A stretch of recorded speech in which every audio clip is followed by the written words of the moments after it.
AFC Bournemouth is a club that has changed dramatically throughout the last few years. We explore the details as to how a club that was in millions of pounds of debt ended up as one of the richest clubs in the third tier of English football.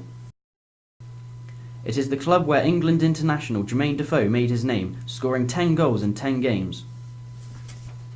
I have played with Jermaine when he was on loan for the season, and he stands apart because of his goal record and the where he is now and what he's gone on to achieve with England and Tottenham and West Ham.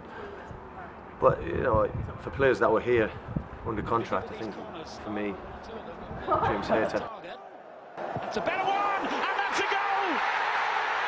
Doncaster Rovers take the lead. Hayter the scorer. You know, I've always said James, he's the type of player that was so unselfish. You know, I'd flick a ball on, he'd be there. I'd go to track a runner back, he'd be there already doing it.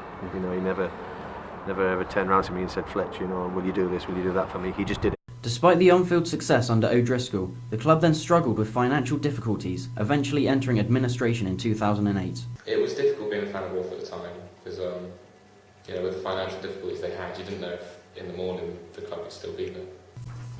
They received a 17-point deduction the following season, resulting in the sacking of Jimmy Quinn and the appointment of Eddie Howe, who saved the club from relegation in 2009.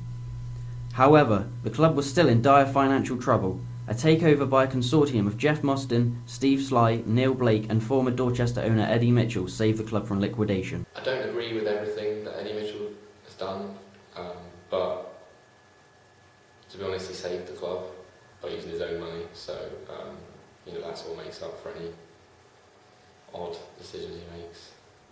The Cherries' great form under Howe led to finishing second in League Two and gaining promotion to League One in 2010.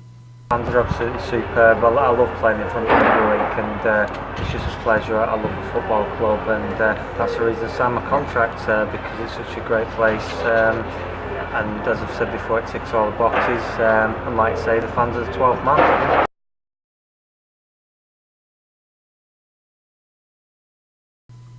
Howe's success attracted other clubs, and subsequently Howe and Tyndall left the club to join Burnley. Following the departure of Howe and Tyndall, Lee Bradbury and club legend Steve Fletcher took over management of the club and led the club to the League One playoffs. Unfortunately, it was not enough, and the Cherries went out in the semi-finals to Huddersfield Town. Sends Huddersfield to Old Trafford.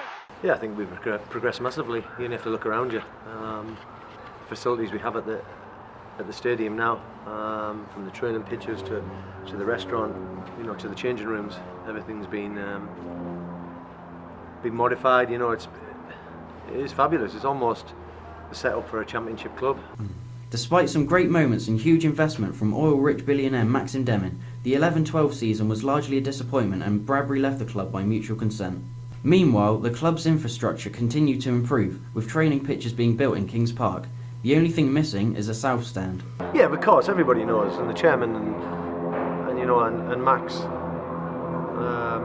knows how important it would be to have a stand there. It's a great setup, and I suppose, yeah, there's the one thing missing from a fantastic stadium. Paul Groves was appointed manager in 2012. However, after a poor start, was sacked early on in the same season.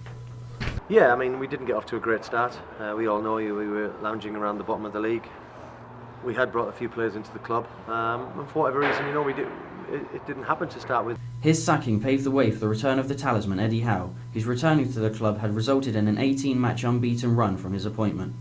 I was absolutely buzzing, to be honest, because I get on really well with them, and you know, they have a good laugh with the lads. They're professional, the training's enjoyable, and they go into the game putting belief into the players that they're going to win every game, and they've brought that to the club, and I'm sure the fans are just as happy as I am. You know, your manager's come in, Eddie Howe, and he's galvanised the squad, and we're on a fantastic run at the moment, and we've given ourselves a glimmer of hope. A squad full of great characters and people that want to be successful in the game, and I'm sure if we keep performing and keep plugging away, I mean, the lads are doing extras now in training, and they just want to improve the game day in day out.